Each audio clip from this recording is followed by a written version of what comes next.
demonstration teaching effectively to us and may she succeed today. Amen. So, good morning again. Bago kayo magsiupo, maaari bang check nyo ang inyong paligid para kung may kalat ay maaari nyo ba itong ulitin? Maraming salamat. Bago magsimula ang ating klase, nais ko ipaalam sa inyo na meron tayong sinusunod na panuntunan. Maaari mo basahin. Panuntunan sa klase. Magsalita ng paggalang. Makinig ng mabuti sa guro at sa mga kaklase. Makipagtulungan sa mga kaklase sa mga gawain. Maging tapat sa pag-aaral.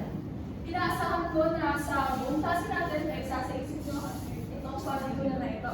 Maliwanag ba yun, class? Sino ang class secretary? Class mayor na lang. Pwede mo bang itala ang libon ngayong araw sa ating klase?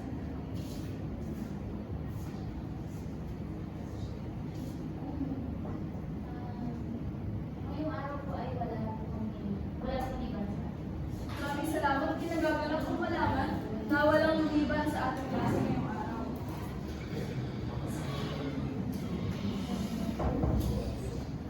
Sino sa inyo ang nanood ng balita kagabi or ng isang araw? Maaari pa kayo mag-share. Anyone? Yes, sir. Balita. Ang aking nabuhayan sa balita kagabi ay ang ganapan laban sa Israel at Iran. Pinakita ko dito kung paano sila nagkaroon ng sigalot. Talaga naman napapalaman niyang balita ngayon. At mamaya ay mababanggit din niya natin sa ating lesson. Again, mabuhay, English 2B.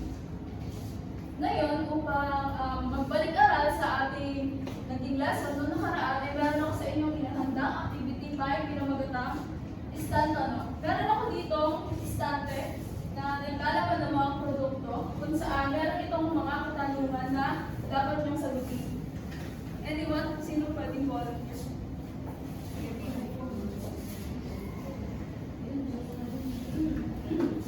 Ano ang batas ng demand at paano ito makikita sa family ng nagdadagdag?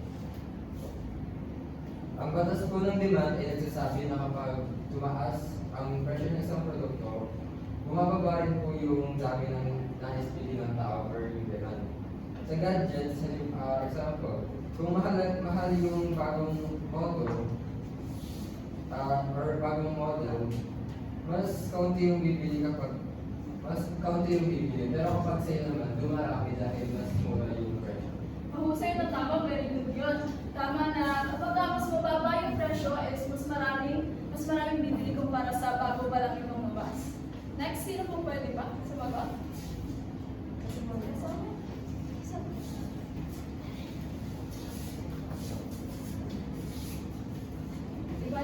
Ipaliwanag ang konsepto ng demand gamit ang bigas bilang halimbawa.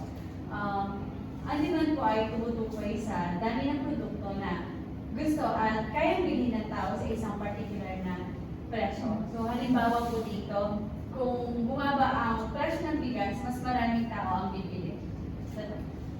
Tama. Totoo ang natutunan nyo ang ating aralin noong isang araw. And last one, for the last one, itong damit. Sino gusto bang sumagot? Yes, no?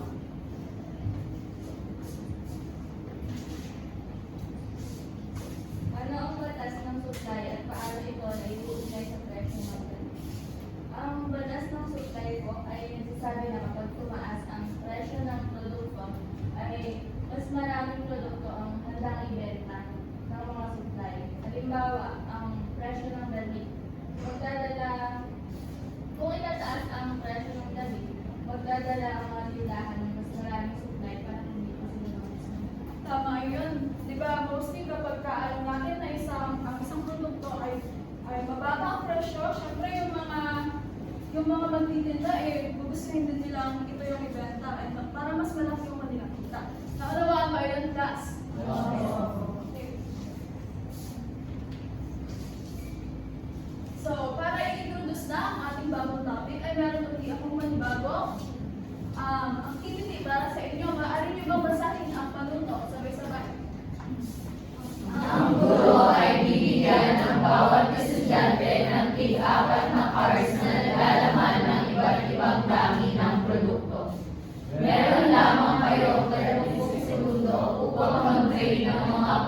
produkto na nasa cards. Pagkatapos ay suriin kung sino ang nagkaroon ng sobra at kulang sa mga produkto. Tatawag ang guro ng tatlong estudyante na nais magbahagi ng kanyang naging-sitwasyon sa pagsisigil. So, bibigyan ko kayo ng 30 seconds para makipag-break ng mga products. Nais ko kapag nakipag-trade kayo is isaalang-alang nyo yung dahilan kung bakit nyo iti-trade yung bagay na to. Halimbawa, kaya ko iti-trade yung damit kasi gusto ko or mahilig ako bago o TV. Or kapag naman gadgets yung aking pinalit kasi mahilig ako maglaro ng Mobile Legends, mga ganun. Kasi mamaya magkakaroon tayo na maikling question and answer. So, ready na ba kayo makipagpalitan? Meron kayong 30 seconds para gawin. Pwede rin kayo makipagpalitan sa kabilang side.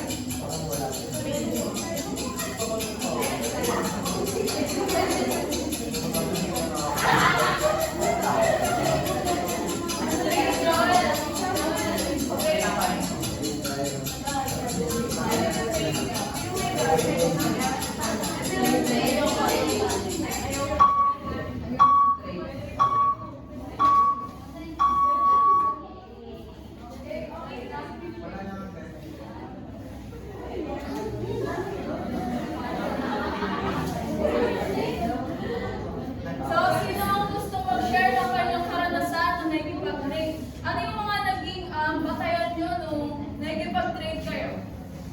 Anyone? Yes, ma'am. Babarangay ko pala. Ano po, actually yung matendo ko sa pag-trade is yung mga yung tinrade ko po is yung alam ko hindi ko naman po kailangan. And kumuha ko sa trade ko nung alam ko kailangan. Okay, very good. Meron ba bang iba?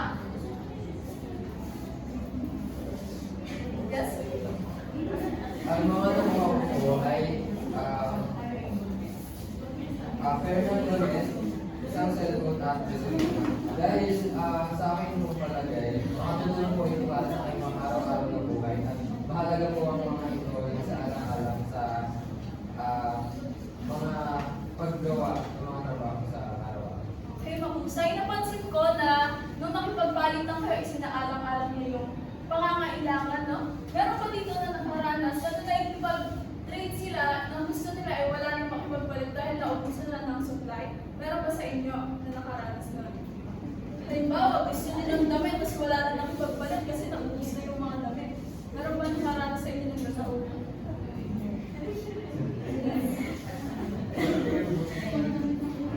Ikaw, naranasan mo?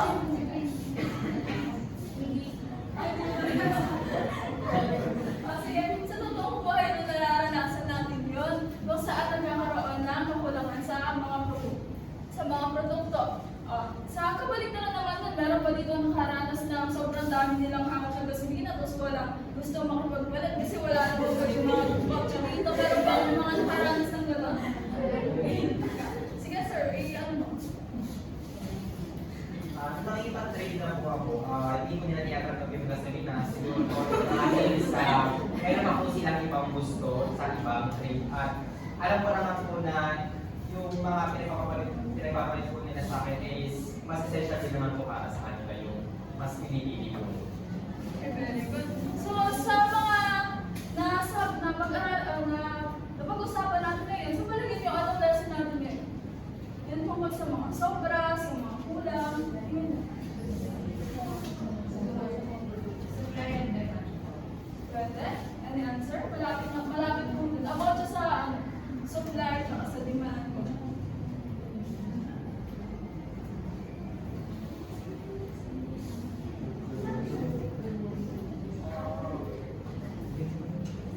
Yes, economy. Okay. Tama yan na meron, malapit pa rin, pero ang topic natin for today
sa shortage po, pag nagkakaroon ng kulang sa mga supply, nagkakaroon po ng conflict sa between the consumer and the market. Dahil po sa hindi po matugunan ng market yung demand ng mga consumer. Pero naiintindihan niyo ba yung kanyang sinabi? Sa mas malalim na, sa mas komprehensibong explanation nito ang shortage. Ang shortage ay tumutukoy sa kalagayan kung saan ang dami ng demand para sa isang produkto o serbisyo ay mas mataas kaysa sa dami ng supply na kayang ibigay ng pamilihan sa kasalukuyang presyo. Nagaganap ito kapag ang mga producer ay hindi sapat ang produksyon upang tugunan ang pangangailangan ng mga mamimili. Sa matematika, ang simple na ginagamit sa shortage ay quantity demand is greater than the quantity supply. Madali naman siyang intindihan, di ba? Ibig sabihin, mas malaki yung demand na kailangan kaysa sa pinoproduce na supply ng mga producer. And sa surplus naman, na-idea ba kayo, kabaligtaran lang siya. Kung kakulangan inuman ay kalabisan. Ay, Sa surplus naman po, for example po yung kamatis, panahon po ng kamatis ngayon, ang dami na po masyado ng supply ngayon. Bumababa po ng sobra yung presyo, tapos yung mga products po is minsan nabubulok na lang or tinatawag na lang. mahusay tama yung sinabi niya, nabanggit niya rin about sa epekto nun sa presyo. Wherein, kapag ka masyadong marami ng supply, tapos hindi na yung kailangan ng tao, syempre yung presyo niya is mababa and nalulugi. Minsan nga, di ba tama siya, tinatapon na lang yung mga gulay, nabubulok pa, sayang din. Sa surplus naman, ang mathematical formula na ginagamit is quantity demand is less than the quantity supply. Kabaligtaran lang nung sa shortage. Para mas mapalalim pa ang ating kaalaman tungkol sa shortage at surplus, ay meron akong hinihandang panibagong activity para sa inyo. Maaari nito basahin ulit ito ng sabay-sabay. Ang Ang klase ay hahatiin sa apat mula sa fishbowl. Bumunot ng isang sitwasyon na naglalaman ng shortage o surplus. Pagkatapos ay suriin ang epekto nito sa sarili, negosyante o producer at pamilya. Bumuo ng isang talakayan na nagpapabigat ng iyong mga natuklasan gamit ito. Upang malinaw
Okay, tapos na. Maaari bang tawagan ko ang group 1 na nakuha ng surplus sa gadgets? Isang recorder.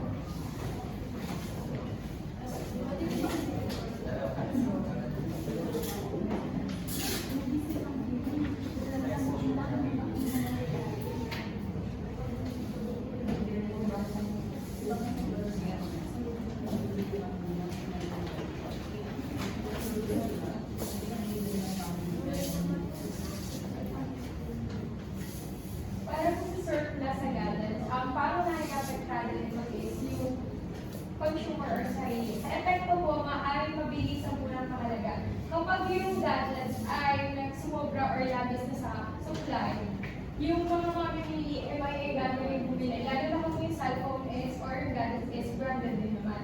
Tapos, pag sa negosyante o producer, marami ang benta, ngunit maliit ang kita. Dahil nga marami yung supply, mas lalong liit yung kita nila kapag yung gadget ay sobrang baba na yung presyo. Tapos sa family health po, maraming tao ang hindi kaya na bumili, especially sa mga mall. Okay, very good.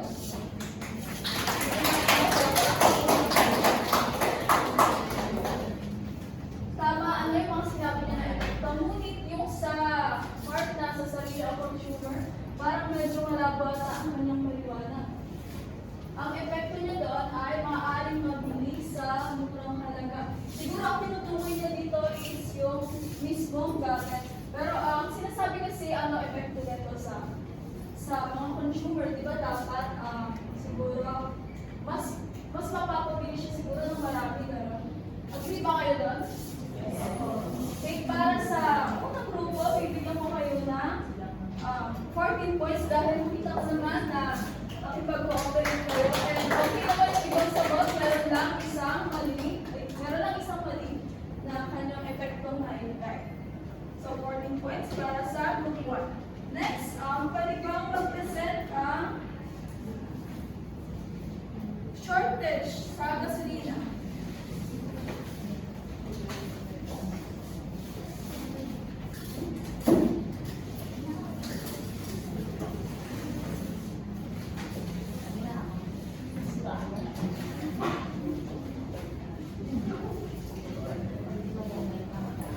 So magandang umaga sa ating lahat. Aming ipapaliwanag sa inyo kung ano nga ba ang magiging epekto kung mababa o nagkaroon ng shortage sa gasolina. So pangunahing apektado nito ay ang sarili ng consumer. So ano magiging epekto nito sa consumer? Pagtaas sa pamasahe sa mga pampublikong sasakyan. Dahil nga mababa yung production cost o yung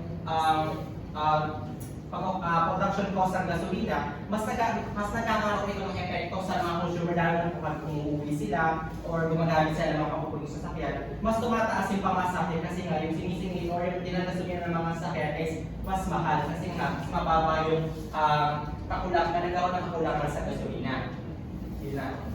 At sa pangalawa naman, ang negosyante or producer bilang pangunahing apektado ng shortage sa gasolina.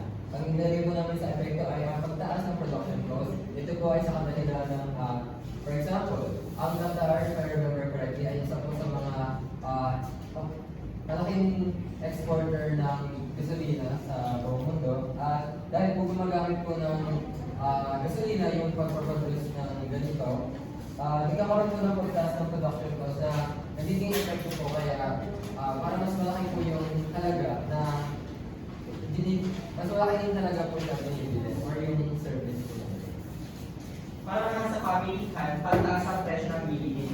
Tataas ang presyo ng bilihin dahil nga yung mga nag-deliver na mga goods or mga services sa pamilihan, yung mga vegetables, na gumagamit din ng mga gasolina. So kung meron pa kulangan sa gasolina, mas tataas yung presyo nila kasi nga mas gagastos yung mga nagtitinda na para sa kanila binibenta. For example, tuwing may bagyo, tumataas yung presyo ng mga gulay dahil sa mababang ani, dahil sa kanila ng namamatay or nalalanta yung mga halaman dahil sa pagbaha. Kaya tinatake siya bilang advantage ng mga nagde-deliver dahil mas mataas yung demand.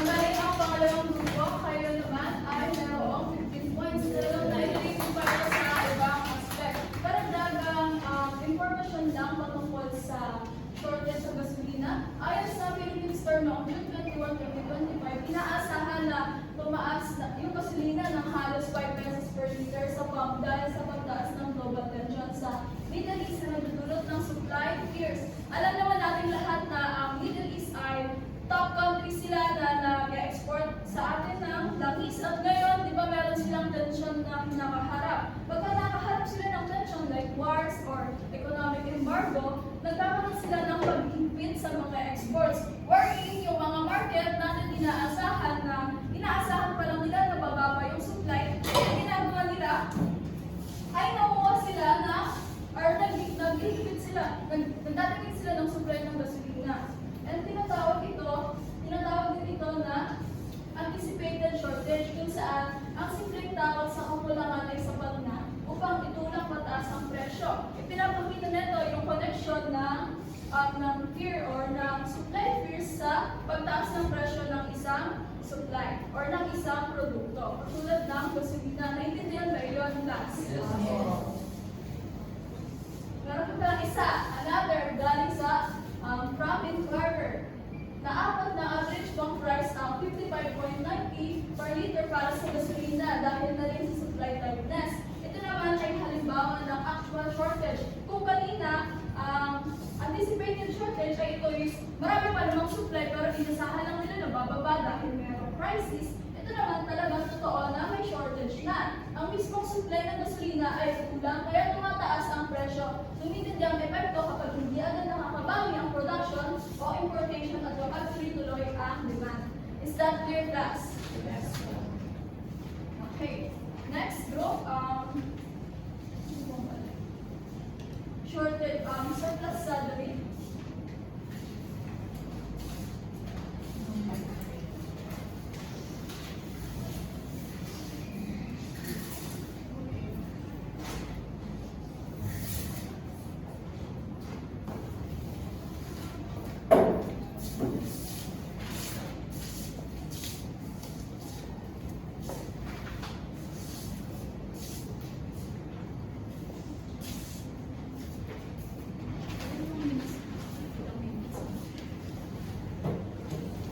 Para naman sa surplus sa gabi, para mas maintindihan natin, i-relate natin ito doon sa dating sumikat na gabi which is yung sunflower flame.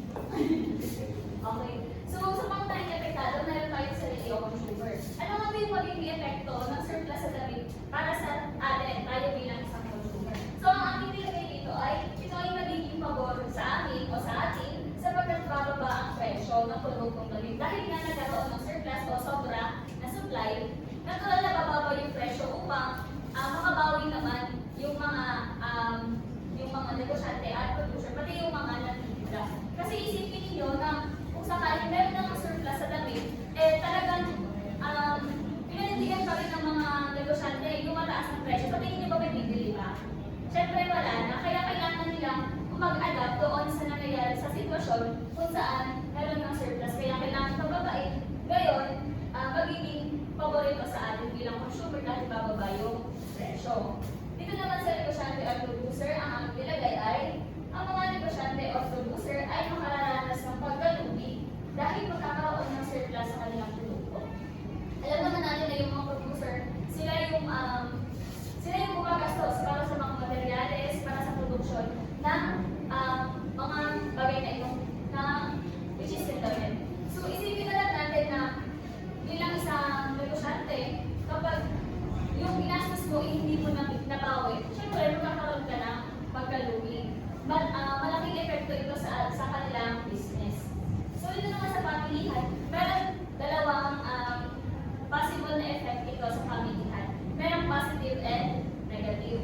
Para sa positive, dahil nabababa na yung presyo, mas maraming tao yung bibili ng damit na tinitinda nila. However, meron din negative. Dahil nga, kaya lang naman bumaba yung presyo ng bilihin, dahil nagkaroon ng surplus. So yung mga sobrang damit na hindi magbibili, mag-i-struggle sa kanila. Hindi na nila mailebenta, kaya magiging lugi yan sa kanila. Pagkalugi. Ayun.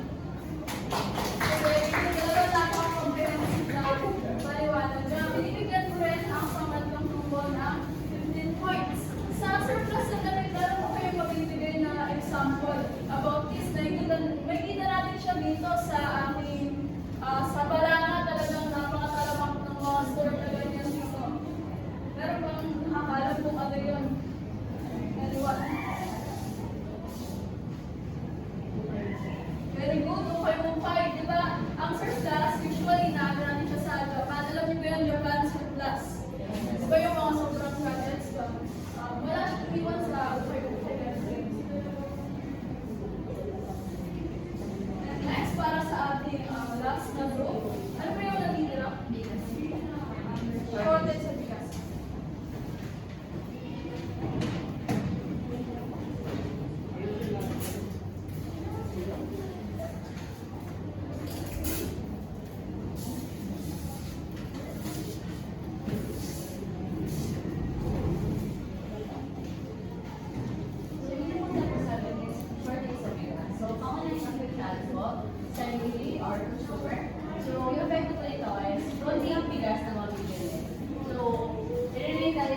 Bakit konti yung bigas na mabibili nila? So, sa negosyante at producer, lalaki ang ka. Kasi po, pag nag-hoard yung mga negosyante, so, nasa kanila na yun, ibibenta nila na mas mataas na presyo. Kasi, kapag nag-hoard sila, yung naikipon na yung bigas. So, yun yung isa sa problema natin din. Kaya, bakit nag-export, nagkukuha pa tayo sa ibang bansa ng bigas, no? Kasi, minsan, yung local products natin dito, kung sino pa yung maraming Pilipinas ay yung madaming na kukuha na bigas, if naani, pero bakit nagkakaroon pa rin tayo ng kakulangan? Kasi merong mga negosyante na nag-hoard. Basta masyado silang masiba para magkaroon sila ng malaking kita. So, yung mga consumers na apektuhan, konti na lang ang bigas na mabibili nila kasi sobrang taas ng presyo ay nagkakaroon na sila ng limit na sa budget nila. So, pamilihan, yung epekto po nito is nataas ang presyo ng bigas. Dahil po dito sa nakuha nila sa producer, malaki yung presyo, kaya malaki din i-ibenta nila sa atin.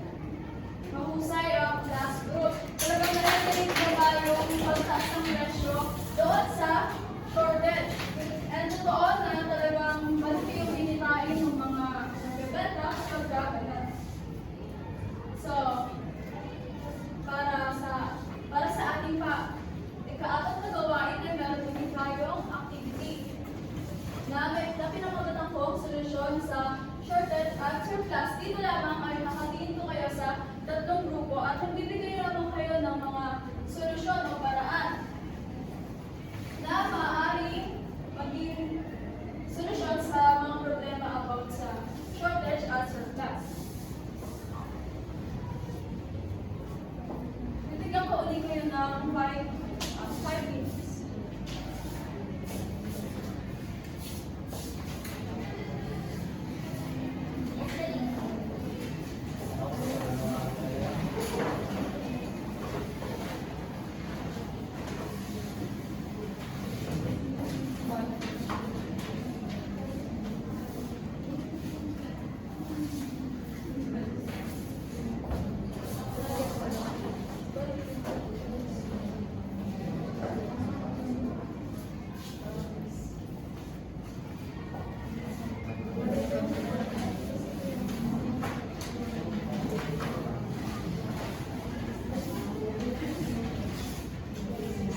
ulan o bagyo o tuyot na nakasira sa mga nasasaktan dahil dito tumaas ang presyo ng bigas at maraming tao ang nahihirapang mamili. At ito ang kanilang solusyon na irakayag sa atin.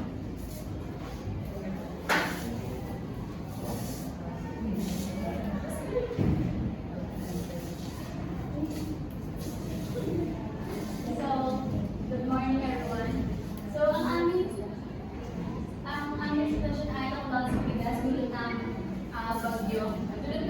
bagyo tagtuyot. So, ang first solution namin ay magbigay ng tulong pinansyal para sa mga magsasaka. Ang pangalawa naman ay mag-import mula sa ibang bansa o kahit katulad ng in-explain ko kanina na kahit may local ano tayo dito, kailangan pa natin mag-import sa ibang bansa upang matugunan ng ating pangangailangan sa kakulangan ng bigas. Pangatlo ay pagpapatupad ng price ceiling para sa produkto. Pagsunod lang sa tamang taas lang ng presyo ng bigas upang hindi malugi ang pamilihan at hindi magbabiyaga ang mga mamimili. Yun lang. Sa ilang grupo, ang unang grupo ay bibigyan ko ng 15 points dahil ang ganda ng kanila mga babae na naisip para tugunan ang kakulangan sa bigas dahil sa bagyo. Ang ikalawang grupo naman, ang sitwasyon na napunta sa kanila ay sobra ng produkto sa merkado. Halimbawa ay kamatis. Sa isang lugar, nagsimula ang mataas na anin ng kamatis at naging sobra ang supply nito sa merkado. Dahil dito, maraming kamatis ang nasisira dahil sa utol. Okay.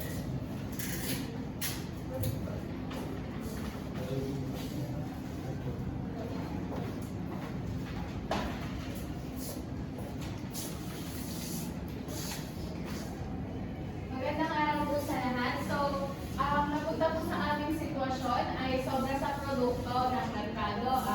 Isa na rito yung, ang halimbawa nito ay yung kamatis. Ngayon, ito po yung mga posibleng solusyon na aming nakalap.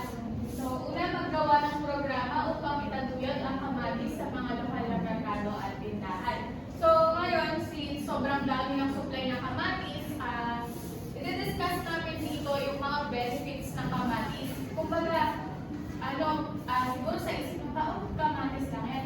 Ngayon, hindi. Yan. Ang gagawin namin ay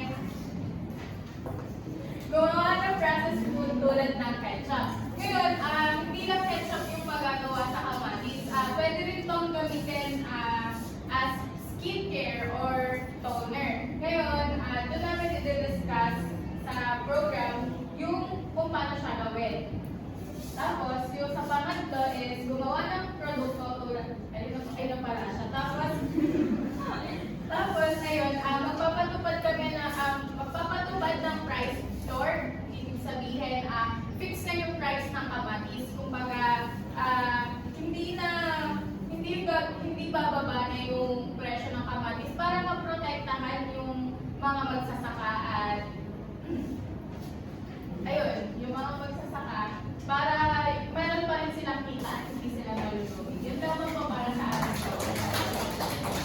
Sa yung pangalawang grupo, talagang sobrang relevant ng naisip nila ngayon na solusyon. Talagang may skincare product.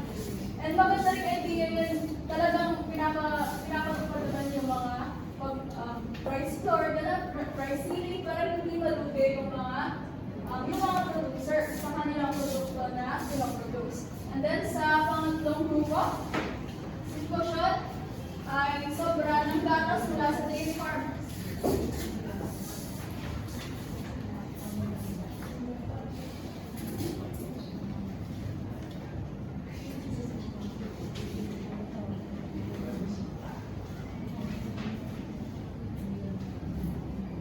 So, magandang araw po sa inyo lahat. Ang napunta na aktibidad sa ikatlong grupo ay sobrang nagatas mula sa dairy farmers. At ito po ang mga posibleng solusyon na aming nilaan. Maghanap ng mga batay bilang pamilihan para ma-export ang sobrang gatas. Pangalawa, magbigay ng pondo para sa mga negosyong maaari magproseso ng gatas upang maging keso. yogurt at iba pang mga dairy products. Pangatlo, mabigaan ng storage facilities tulad ng cold storage upang maiwasan ng mabilis na pagkasira ng mga gatas. Pangapat, magsagawa ng promosyonal na kampanya para magtigayatin ng mga tao na mamili ng gatas na sobra. Excited ako natin dito. Talagang napaka-unique ng kanilang idea, lalo na yung pangatlo. Maglaan ng storage facilities tulad ng cold storage. Medyo wala kasi dito yan sa Pilipinas, lalo na yung mga nagbibigay ng kondo sa mga process na gatas. Talagang kulang sa atin. Di ba mostly nakikita natin siya sa ibang bansa. Doon yung marami yung mga dairy farms and dairy factories. So next group. Okay na pala, tatlong group na. So bibigyan ko ng puntos ang pangalawang grupo at pangatlong grupo. Meron din sila nakuha 15 points namin. Talagang magaganda yung mga solusyon na naisip nila sa problema na pinakaharap about sa shortage at surplus. And then, para sa ating pandibang activity, simple lamang to. Ang gagawin nyo lang is, tatayo lang kayo or uupo. Kapag narinig nyo na yung situation is shortage siya, uupo kayo. Tapos kapag naman surplus, tatayo kayo. Sabay-sabay lang nyo. Okay, una. Maraming produkto ang matagal nang hindi nabibili at natatakbang sa pamilya. Sa palagay nyo, ano to? Shortage or surplus? Tignan natin kung tama. Surplus, tama. Or sa pangalawa naman, ang dami ng produkto sa pamilihan ay hindi sapat upang matugunan ang pangangailangan ng mga tao. Sa palagay nyo, ano to? Tama ako. Shortage. And then sa pangatlo, tumaas ang presyo ng mga bilihin dahil sa kakaunting supply ng langis. Very good shortage. Talagang natutunan nyo yung shortage and surplus. Palakpakan natin ang and para sa ating takeaways, nais po kayong magsulat dito sa sticky notes or sa price tag.